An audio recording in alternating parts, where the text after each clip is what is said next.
Oi, gente, voltamos aqui para a gente continuar falando dos princípios centrais aí do modelo cognitivo da ansiedade, tá bom? E a gente parou aqui no princípio 6, que são esses processos autoperpetuadores.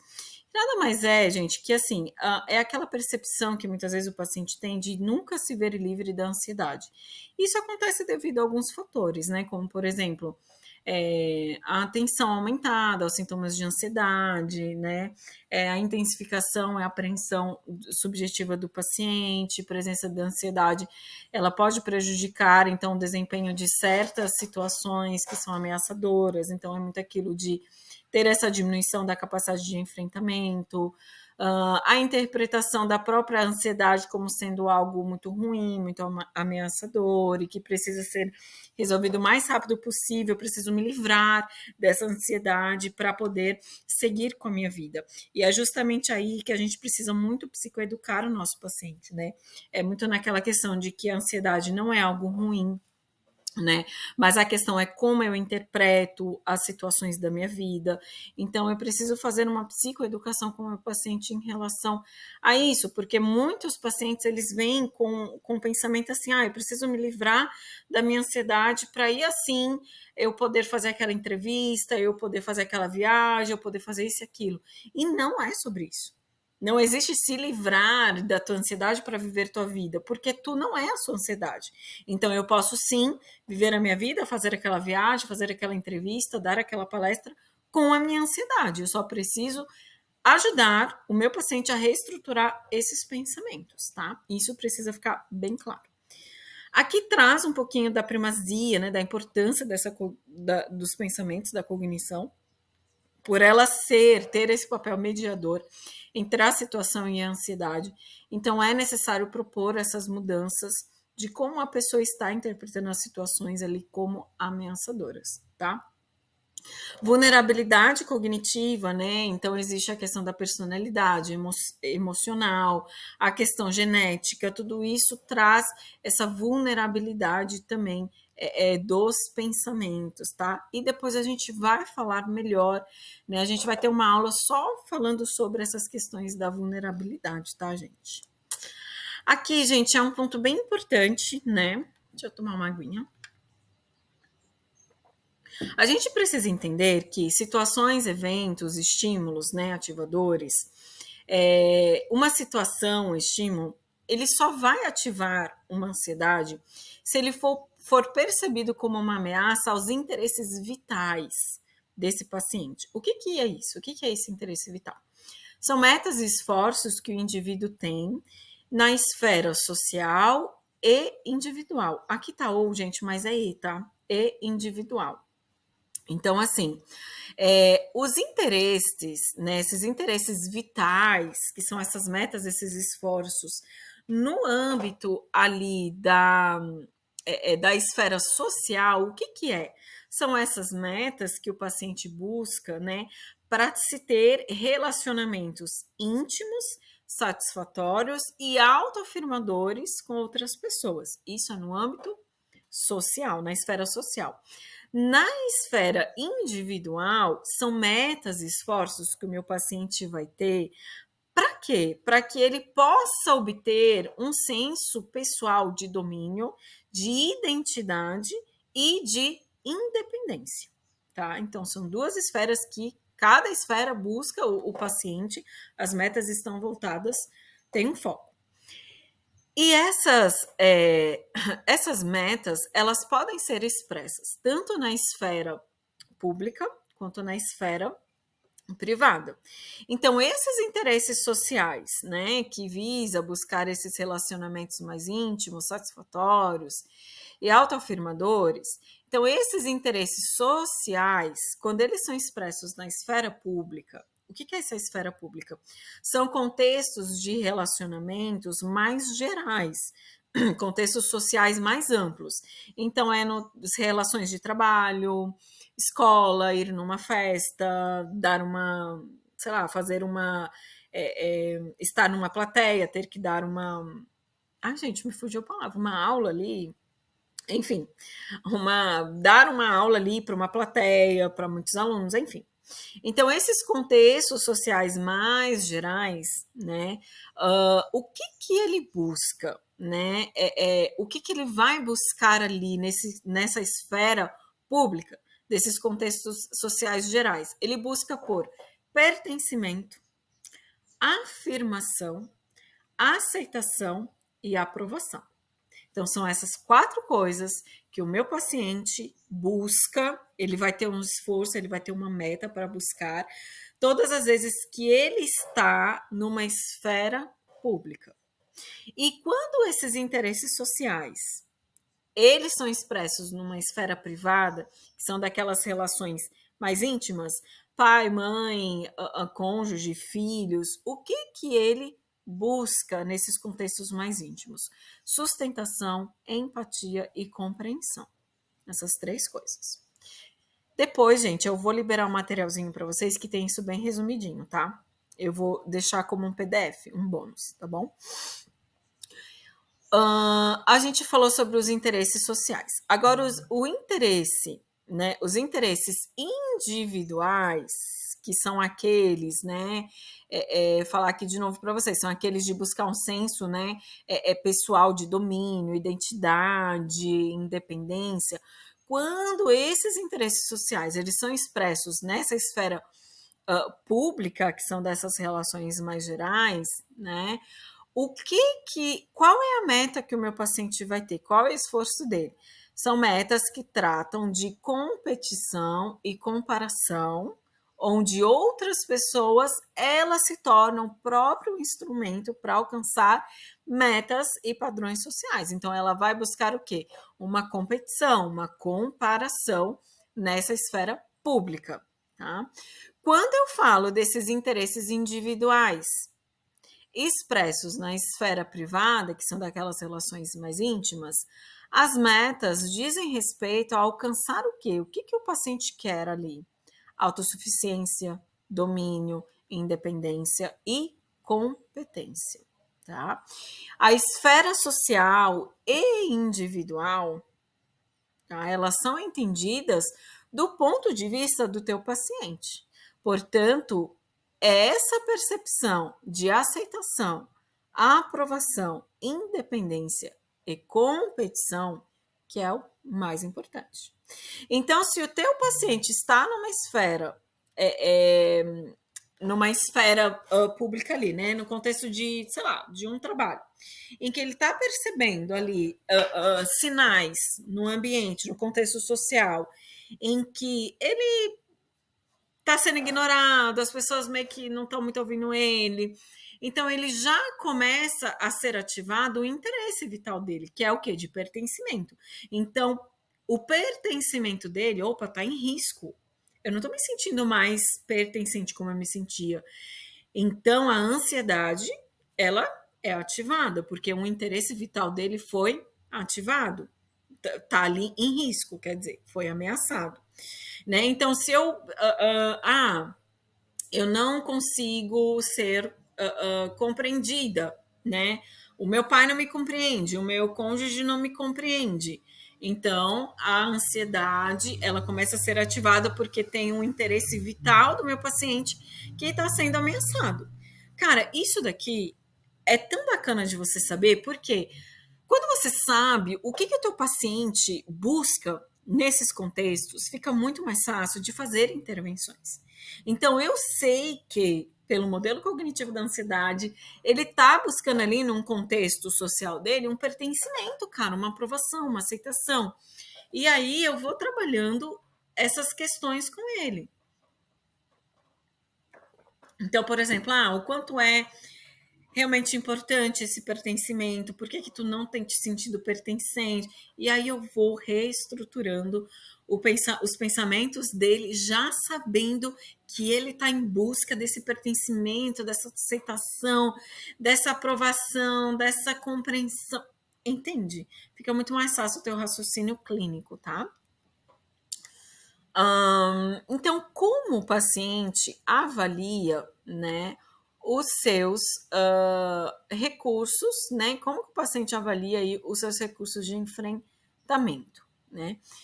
Então, assim, primeiro aspecto da avaliação, né, de enfrentamento. E assim, gente, é fundamental, tá? Só antes de entrar, é fundamental que o seu paciente ele avalie a capacidade dele de enfrentar a ameaça percebida, né? Ele precisa avaliar, tá?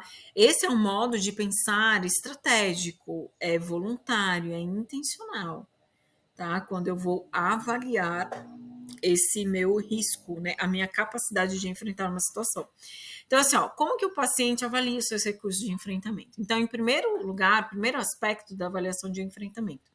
Quando a ansiedade, então, ela é ativada, né, devido àquelas situações lá que a gente acabou de falar, então, ela é ativada, o pensamento estratégico, voluntário, intencional, ele fica extremamente comprometido.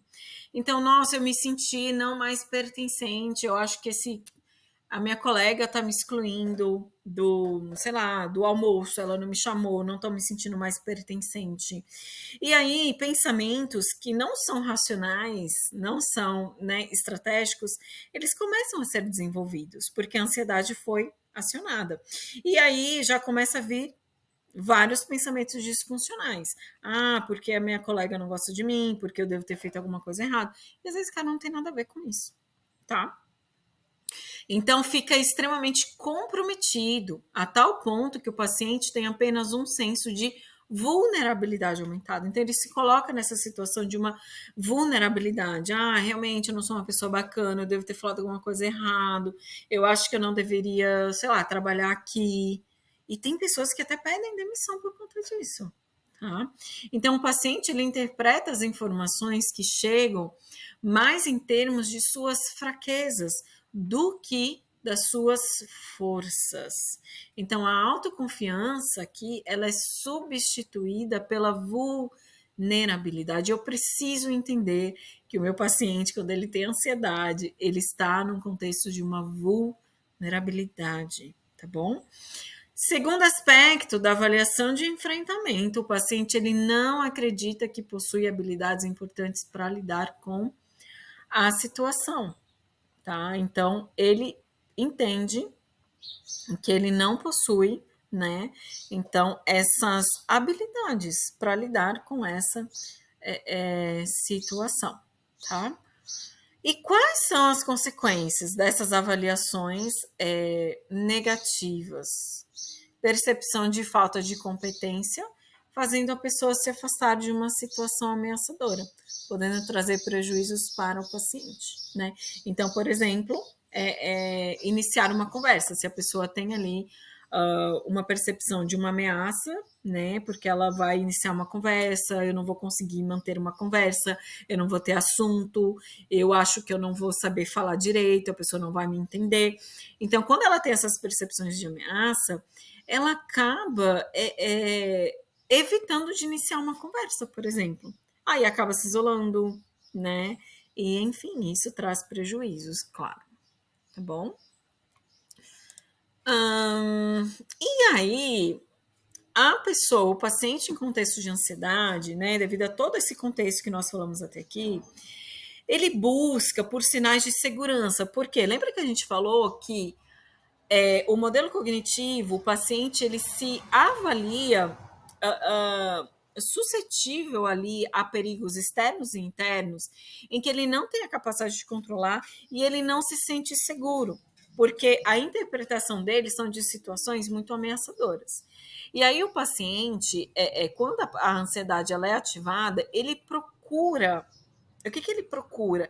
Maximizar a segurança e minimizar, diminuir o perigo. Então ele começa a buscar por sinais de segurança, tá? E aí a segurança é defendida como uma redução imediata da ansiedade e não como uma estratégia de enfrentamento a longo prazo. Por quê? Aqui o meu paciente, gente, ele começa, o meu paciente não, paciente em geral, ele começa a buscar por sinais de segurança, só que de uma forma errada. Por exemplo, a pessoa que tem fobia social, ela chega ali para entrar no teatro, Ela foi no teatro. E aí ela senta, ela chega até a fila, ali à porta do teatro, e fica sentada, sei lá, num banco que tem ali na calçada. É uma segurança que ela busca, ficar sentada ali e não entrar, porque ela está tendo interpretações ameaçadoras de entrar ali no teatro. Porém, é uma estratégia que alivia a ansiedade dela imediata, alivia. Óbvio, né? Ela não entrou, então ela não tem contato com as pessoas, então vai ter uma ansiedade aliviada. Porém, a longo prazo, resolve essa questão da ansiedade? Não, porque ela não está enfrentando as situações. E aí a gente precisa se ater a ajudar o nosso paciente a entender quais são esses sinais de segurança que ele está buscando. É um sinal de segurança positivo, bacana? Realmente tem ajudado ele nessa estratégia de enfrentamento a longo prazo? Ou não? Eu estou falando de uma busca por sinal de segurança imediato ali. Né? Então, a ansiedade ela é caracterizada por uma preocupação com segurança imediata. Eu preciso me sentir seguro porque eu estou num contexto ameaçador. Mas como apoio infeliz em estratégias inadequadas de busca de segurança. Ou seja, são estratégias inadequadas. Então, eu preciso ajudar o meu paciente a enfrentar as situações, né? E não a ter essa busca de sinais ali que traz, de segurança, que traz uma redução imediata da ansiedade, né? Tem pacientes que, por exemplo, eles vivem com o Rivotril no bolso. Então, situações que eles se sentem com muita ansiedade, vai lá e toma um Rivotril. E às vezes consegue entrar no teatro, porque, enfim, tomou o Rivotril, etc. Ah, Ludmila, eu tenho que falar para o meu paciente não andar mais com o Rivotril? Não. Se ele se sente mais confortável, menos estressado e ansioso andando com o Rivotril, ok. Porém, eu tenho que ajudá-lo a entender que essa busca por segurança, porque o Rivotril é uma busca por segurança, é algo imediato. Não é que está ajudando ele ao enfrentamento da ansiedade a longo prazo. E aí, junto com o Rivotril, eu preciso ir traçando um plano, estratégias para o meu paciente de um enfrentamento para uma resolução de uma diminuição da ansiedade a longo prazo. Até o ponto de que ele entenda que, poxa, o Rivotril realmente, cara, resolve a minha vida só aqui, agora. Mas depois volta tudo. Tá? Então, eu preciso trazer isso para o meu paciente. Isso é bem importante. Modo de pensamento construtivo, né? O que é isso? São pensamentos elaborados, estratégicos, que possibilita uma reavaliação da ameaça percebida pautada em evidências. E é isso que eu tenho que ajudar o meu paciente. Esse modo de pensamento construtivo é adquirido principalmente por meio das experiências de vida. E por isso que é tão importante o enfrentamento. Porque não tem como o meu paciente elaborar pensamentos construtivos se ele não tiver experiências de vida. Então, por isso que ele não pode se ausentar de enfrentar as situações, porque senão ele nunca vai produzir evidências para que ele mesmo entenda que aquele nó na garganta não vai fazer com que ele seja sufocado e morra. Então, ele precisa enfrentar, tá? 2 sistemas da ansiedade, né? Então, a gente vai falar um pouquinho aqui desses sistemas. 2 sistemas aí, a ansiedade, ela possui esses 2 sistemas, né? O inibitório automático, que ocorre em resposta à ativação da ansiedade, tá? Ele tende a ser imediato, irreflexivo e visa autoproteção e defesa. Outro sistema, que é a redução da ansiedade. É mais lento, elaborado e processa informações mais completas sobre uma situação. São esses dois sistemas que eles são envolvidos na ansiedade. E uma vez que esse sistema inibitório ele é ativado, é muito difícil, gente, o paciente ele mudar para esse sistema de uma redução da ansiedade, tá? E aí um dos objetivos da TCC é justamente, tá até aqui nessa dica, ajudar o paciente a empregar mais modo de pensamento construtivo para alcançar a redução da ansiedade a longo prazo, tá? E esses processos elaborativos, eles são responsáveis pela manutenção da ansiedade, tá? Então, enquanto a ativação do modo primitivo de ameaça ali, ela é responsável pela resposta imediata ao medo, né, da ansiedade, eu vou ter essa manutenção da ansiedade. Então, por isso que o foco do psicólogo deve estar nesses processos elaborativos envolvidos na reavaliação secundária da ansiedade. O que é essa reavaliação secundária? Capacidade de enfrentamento. Então, eu vou psicoeducar, eu vou ajudar meu paciente, eu vou fazer essas reestruturações do pensamento, para que ele possa fazer uma reavaliação secundária, né? Ou seja, no segundo momento, né? O que é essa avaliação secundária, reavaliação? Capacidade de enfrentamento. Então, ele entender que ele tem essa capacidade de enfrentamento e é isso que ele precisa utilizar para lidar com as questões da ansiedade. Tá bom? E aí, acabou, gente. Esqueci de colocar fim aqui, mas acabou. Apareceu um slide aleatório, né? Esqueci de colocar um finzinho aqui, né? Desculpem-me. Mas é isso, gente. Essa foi a segunda parte da aula do modelo cognitivo da ansiedade. Vamos juntos nessa construção dessa jornada mais rica, de uma prática clínica mais rica, tá? Acessível, mais leve, essa jornada aí de uma construção para que você, psicólogo, seja um profissional que faça atendimentos com excelência. Não dá mais para ficar no raso, achando que só falar para o teu paciente que a forma de você pensar influencia a forma de você sentir, vai trazer grandes resultados para os teus atendimentos, porque não vai. Né? Então, olha quantas coisas que a gente tratou aqui, olha quantas coisas que a gente viu, para que a gente possa, de fato, ter uma formulação de caso bem sucedida, que a gente possa ter, né, os nossos pacientes realmente respondendo ao tratamento de uma forma muito, muito eficaz.